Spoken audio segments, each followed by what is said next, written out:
ಧ್ಯಾನ ಏನಕ್ಕೆ ಮಾಡಬೇಕು ಅಂತ ನೀವು ಆವಾಗಲೇ ಹೇಳಿದೆ. ಹೊರಗಡೆ ಏನೂ ಇಲ್ಲ, ಹೊರಗಡೆ ಇದೆ ಅಂತ ನೆನೆಸೋದು ಯಾವುದೂ ಇಲ್ಲ. ನಾನು ದೇವರುಗಳನ್ನ ತಪ್ಪಾಗಾಡ್ತೀನಿ ಅಂತ ತಿಳ್ಕೊಬೇಡಿ.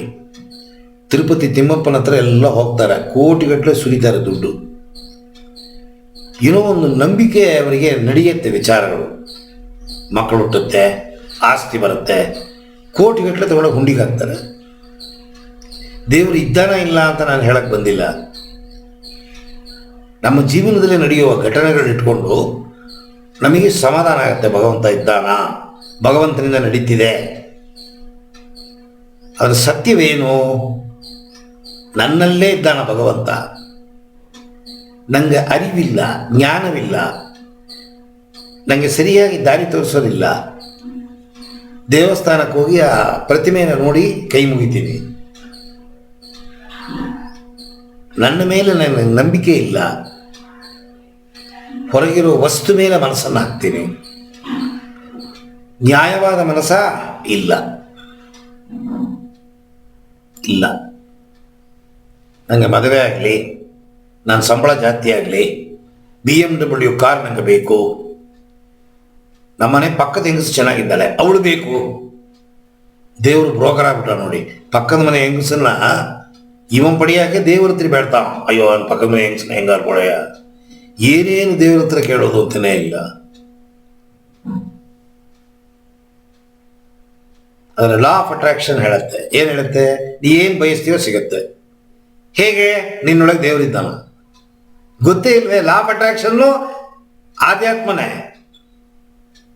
ಅಂದರೆ ನಮ್ಮ ಒಳಗಿರುವ ಶಕ್ತಿಯನ್ನು ಅರಿಯಲು, ನಮ್ಮನ್ನು ನಾವು ತಿಳಿಯಲು ಮಾಡುವ ಪ್ರಯತ್ನವೇ ಧ್ಯಾನ. ಹೊರಮುಖವಾಗಿ ಇರುವ ತನಕ ನನ್ನ ಒಳ ನಂಗೆ ಗೊತ್ತಾಗಲ್ಲ. ನನ್ನ ಒಳಗಡೆ ಒಂದಿದೆ ಅಂತನ್ನೋದನ್ನು ಅರಿಯೋದಕ್ಕೆ ನಾವು ಮಾಡುವ ಪ್ರಯತ್ನವೇ ಧ್ಯಾನ. ಈ ಧ್ಯಾನಗಳು ಒಬ್ಬೊಬ್ಬ ಗುರು ಒಂದೊಂದು ಥರ ಹೇಳಿಕೊಡ್ತಾರೆ. ಯಾವ ಧ್ಯಾನ ಮಾಡಿದ್ರೂ ನಿಮ್ಮ ಮನಸ್ಸು, ನಿಮ್ಮ ಹೊರ ಮನಸ್ಸು, ಕಾನ್ಷಿಯಸ್ಸು ಒಳ ಮನಸ್ಸಿಗೆ ಹೋಗಬೇಕು. ಆ ಥರ ವಿದ್ಯೆ ಯಾರು ಹೇಳಿಕೊಡ್ತಾರೆ ಅದು ಸರಿಯಾದ ಧ್ಯಾನ.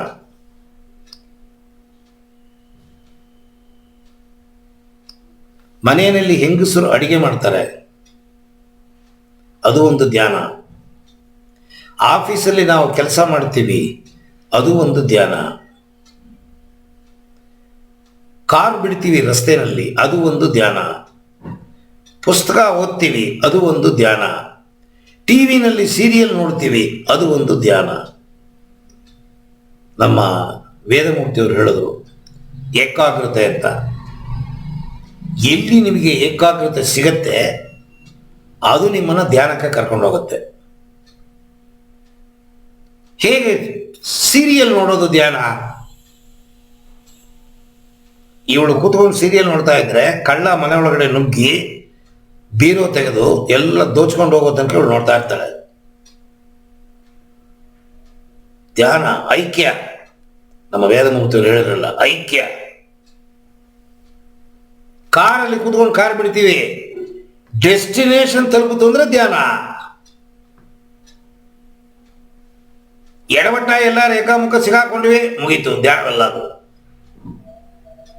ರುಚಿಯಾದ ಅಡಿಗೆ ನಿಮ್ಮ ತಟ್ಟೆಗೆ ಬಿದ್ದರೆ ಧ್ಯಾನ ನಡೆದಿದೆ ಅಂತ ಅರ್ಥ.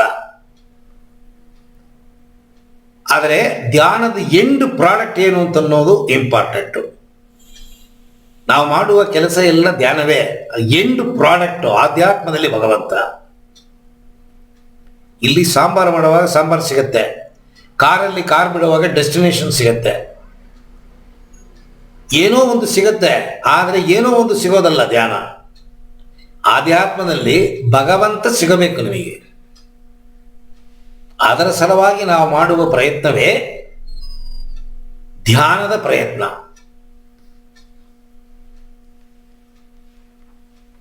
ಧ್ಯಾನಗಳು ಬೇಕಾಟ್ಟು